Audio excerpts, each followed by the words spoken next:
ఏం చేస్తాము, అలా తీయగానే వచ్చేస్తుంది. అదే మనం పెద్దగా అది అయిపోయింది, చెట్టు అయిపోయింది పెద్దగా, అప్పుడు మనం తీయగలమా? కానీ ఇలాంటి చాలా కష్టపడాలి.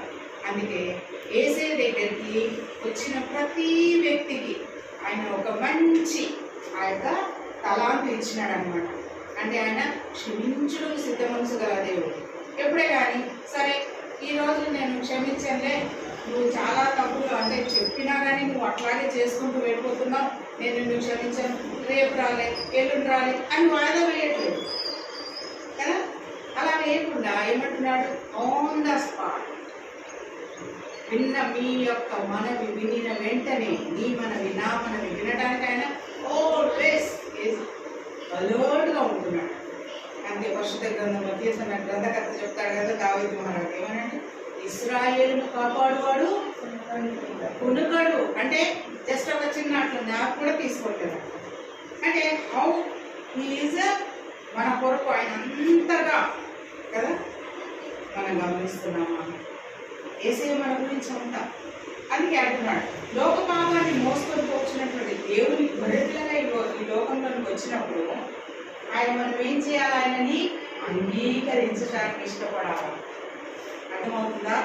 మనకు సమయం ఉండగానే మనిషి ఎలాంటి వాడంటే ఎంత చెప్పినా కానీ దాన్ని ఇగ్నోర్ చేసుకుంటూ వెళ్ళిపోతూ ఉంటాడు.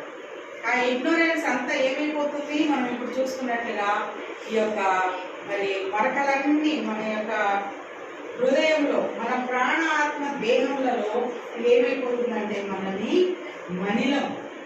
మలినం చేసేసి మనల్ని భ్రష్టు పట్టిస్తుంది. చివరికి ఇది ఎక్కడికి తీసుకెళ్తుందో తెలుసా?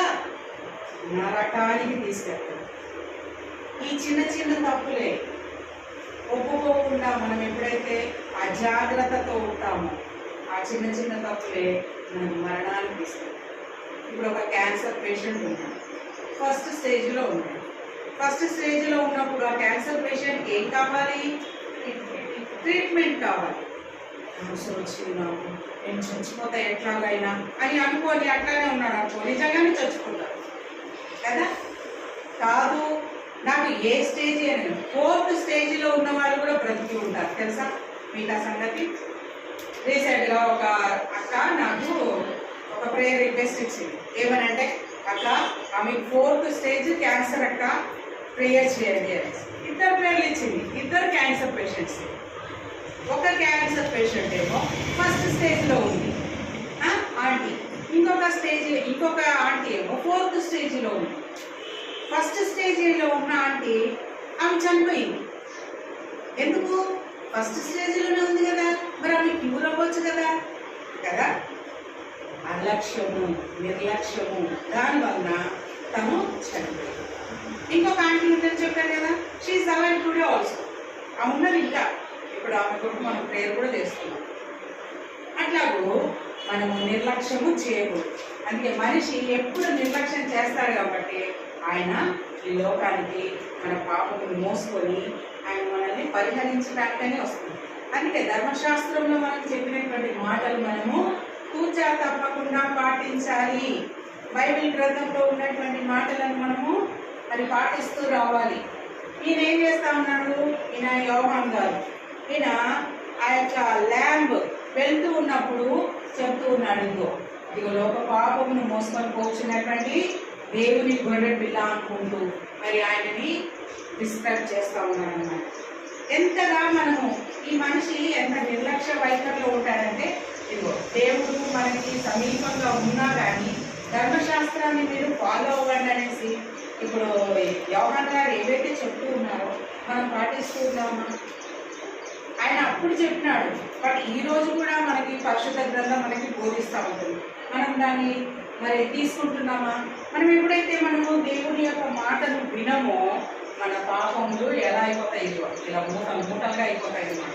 మనం ఇలా చిక్కుకొని ఉండిపోతాం. ఎక్కడ చిక్కుకొని ఉంది ఈ యొక్క గొర్రెపిల్ల? ఎక్కడున్నది? కేజ్లో ఉంది. అంటే పాపం మనల్ని ఏం చేస్తుంది? బంధించేస్తుంది. బంధించి మనల్ని విడుదల కానివ్వదు.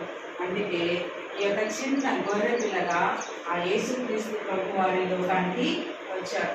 మనం గమనించాలి, యేసయ్య ప్రేమను మనము గమనించుకొని, అవును యేసయ్య నువ్వు నన్ను చూస్తున్నావు, యేసయ్య నువ్వు నన్ను చూస్తున్నావు కాబట్టి నేను నీ మాట వింటాను. చాలా మంది నమ్మారు, అప్పుడు కూడా శిష్యులుగా మారారు. అందులో ఉన్న వాళ్ళలో ఒక డిసైపుల్ ఎవరంటే ఎవరు? ఫిలిప్. ఓకేనా? ఇక్కడ బ్లూ ఐస్ ఉన్నాయి కదా, ఓకేనా? ఫిలిప్ పేరు గుర్తుపెట్టుకోవాలి. గట్టిగా పెట్టండి. ఫిలిప్. ఓకేనా? ఈ ఫిలిప్ యేసు ప్రభు గురించి సువార్త చెప్తుంటాడు అన్నమాట. ఓకేనా? అయితే ఆయన దేవుని పనిలో బాగా వాడబడుతున్నారు. ఎవరు? ఫిలిప్. అయితే ఎవరైనా మనం దేవుని పని చేసినప్పుడు ఆటంకంలో వస్తాయా? వస్తాయా? వస్తాయా? దేవుని పని చేసినప్పుడు ఆటంకంలో వస్తాయా? ఈ ఫిలిప్ కూడా చాలా ఆటంకంలో వచ్చాయన్నమాట. దేవుని పని చేయొద్దు అని చెప్పేసి, మీరు గాస్పెల్ చెప్పొద్దు అని చెప్పేసి వారికి చెప్పేవాళ్ళు. అప్పుడు ఫిలిప్ ఏం చేస్తాడంటే వీళ్ళందరికీ చూడండి, నేను చెప్తున్నాడు అనమాట. చూడండి, గాస్పెల్ చెప్తున్నాడు, అందరికీ రీచ్ చేస్తున్నాడు. అప్పుడు బాగా అందరు వచ్చి అడుగుతున్నారనమాట. ఎవరు? ఇజ్రాయేల్ ప్రజలు అందరికీ గాస్పెల్ చెప్తున్నారు, వీళ్ళందరినీ ఇక్కడి నుంచి పంపించేసేయాలని చెప్పేసి, వీళ్ళని ఇక్కడ సువార్త చెప్పనివ్వద్దని చెప్పేసి వాళ్ళు ఏం చేశారంటే హింసించడం స్టార్ట్ చేస్తే వాళ్ళు చెదిరిపోయారు. అంటే ఇప్పుడు ఎక్కడైనా కొడుతున్నారు అనుకోండి, అక్కడ ఉంటారు ఎవరైనా, అక్కడ నుంచి పారిపోతారు. అప్పుడు ఏం చేశారంటే అందరూ వేరే ప్లేసెస్కి వెళ్ళిపోయారు. వేరే ప్లేసెస్కి వెళ్ళిపోయినప్పుడు ఫిలిప్ కూడా వేరే ప్లేస్కి వెళ్ళిపోయాడు. ఎందుకు? మళ్ళీ తర్వాత కొన్ని రోజులు అయినాక యెరూషలేంకి వద్దాము. ఓకేనా? యెరూషలేం నుంచి ఎక్కడికి వెళ్తాడు? సమరయాకి వెళ్తాడు. సమరయ అనేది కూడా ఒక సిటీ. ఓకేనా? ఎక్కడికి వెళ్ళాడు? ఎక్కడి నుంచి? యెరూషలేం నుంచి ఎక్కడికి వెళ్ళాడు? సమరయాకి వెళ్ళాడు. అక్కడ కూడా మళ్ళీ సువార్త చెప్పడం స్టార్ట్ చేశాడు అన్నమాట. అక్కడ కూడా సువార్త కంటిన్యూ చేస్తూ ఉన్నప్పుడు ఏం జరిగిందంటే అక్కడి ప్రజలు కూడా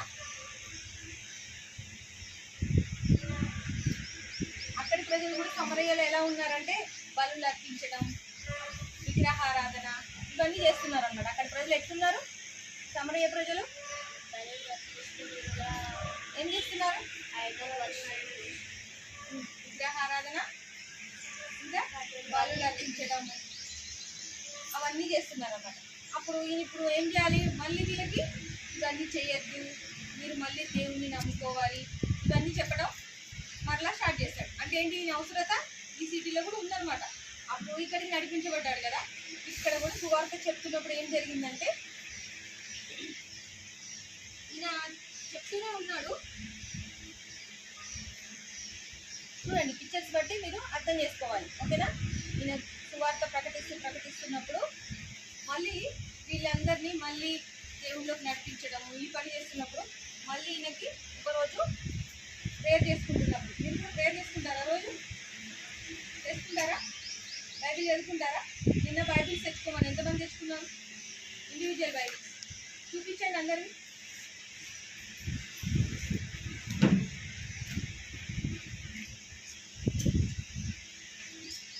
ఫాస్ట్.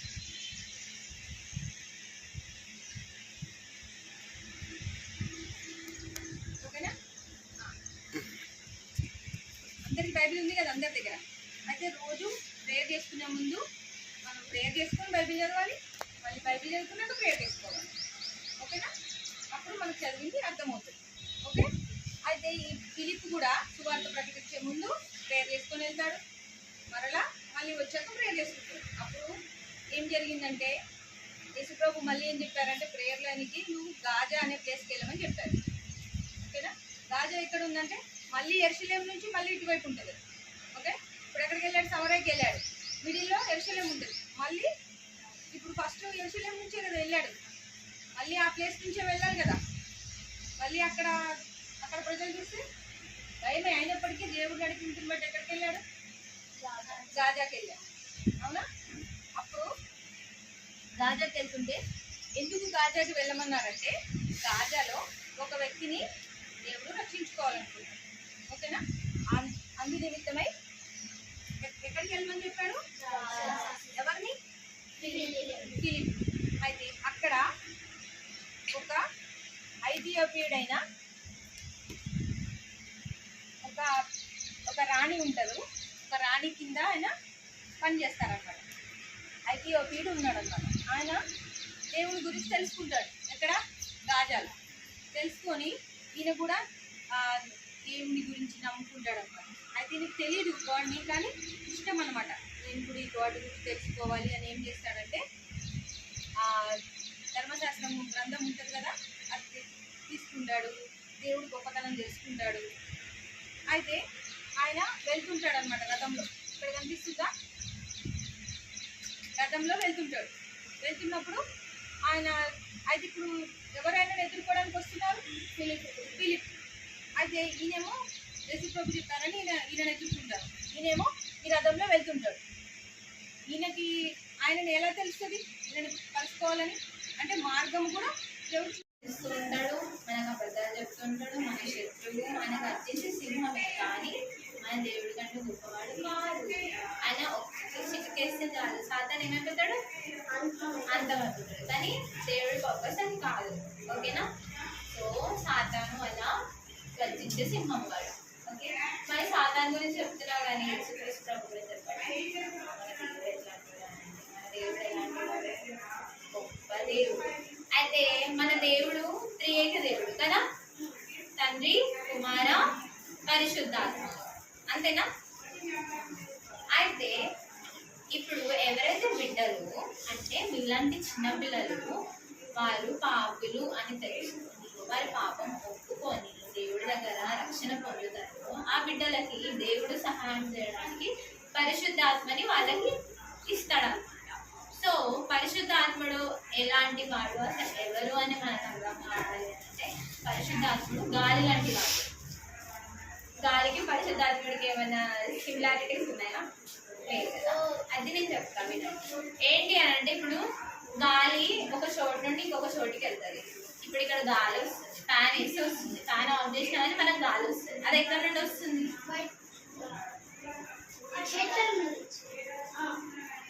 చెట్ల దగ్గరికి ఎట్లా వస్తుంది?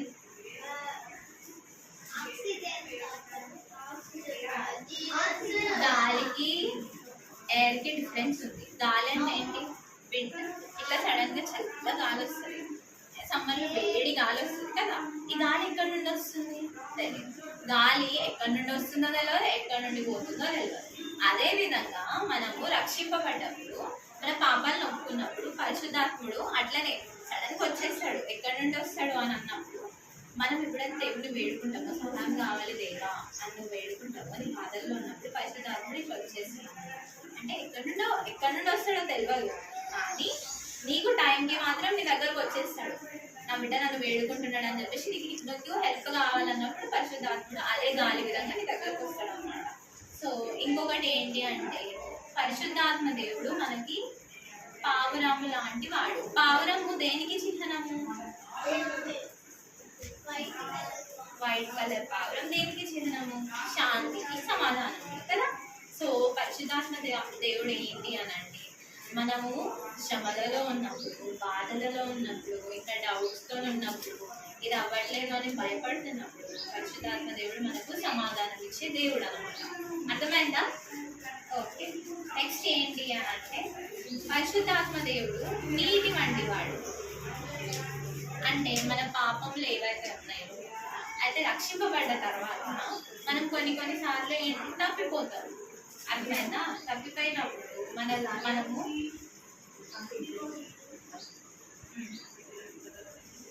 అయితే మనం కొన్నిసార్లు తప్పిపోయాం కదా అని చెప్పేసి దేవుని నుండి దూరం వెళ్ళిపోవద్దు. అర్థమైందా? దేవుడి దగ్గర మళ్ళీ తిరిగి రావాలి, తిరిగి వచ్చేసి ఈ పాపములని ఒప్పుకోవాలి. అట్లా ఒప్పుకున్నప్పుడు పరిశుద్ధాత్మ దేవుడు ఏం చేస్తాడు? ఈ పాపములని కడిగి వేస్తాడు. అంటే నీరు ఏదైతే విధంగా ఇప్పుడు మీరు స్నానం చేసుకుంటారు, ఫుల్ దుమ్ములను ఆడేసి వచ్చేసి స్నానం చేసుకుంటారు. వాటితో స్నానం చేసుకుంటే ఏమవుతుంది? మీ దుమ్మంతా పోతుంది, మీరు క్లీన్ అయిపోతారు కదా.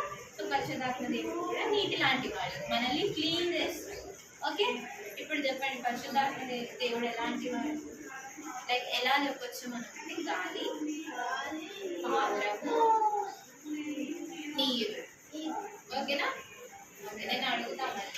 సో ఇదన్నమాట ఈరోజు.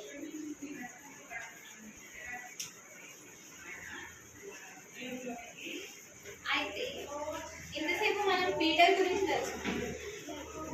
ఇప్పుడు మనము ఒక ట్రావెలర్ గురించి తెలుసుకున్నాం. ఓకేనా? ఎవరు ఆ ట్రావెలర్ అని అంటే ఒక ఇథియోపియన్ వ్యక్తి. ఆయన ఏం చేస్తూ ఉంటాడు అని అంటే గాజాలో డెజర్ట్లో వెళ్తూ ఉంటాడు. దీన్ని ఏమంటారు? నాకు కూడా హార్స్ అని. దీన్ని ఏమంటారు? దీన్ని చారియట్ అంటారు. ఇది ఒక రథం. అయితే ఈ ఇథియోపియన్ ఏం చేస్తూ ఉంటాడంటే ఈయన చేతిలో ఏముంది కనిపిస్తుందా? ఈయన చేతిలో ఏముంది?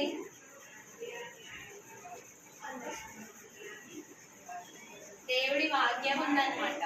అప్పటి కాలంలో ఇలాగే ఉండేవి కదా, ఇలా చుట్టూ ఉండేవి కదా. అయితే ఈ ఇథియోపియుడు దేవుడి వాక్యం చదువుతుంటాడు. అయితే సడన్ గా ఇంకొక వైపు ఏం జరుగుతుందంటే ఫిలిప్, ఓకే, ఈయనకి పరిశుద్ధాత్మ దేవుడు ఏం చెప్తాడు అంటే నువ్వు వెళ్ళు. ఎక్కడికి వెళ్ళాలి? గాజా వైపు ఎడారికి వెళ్ళు.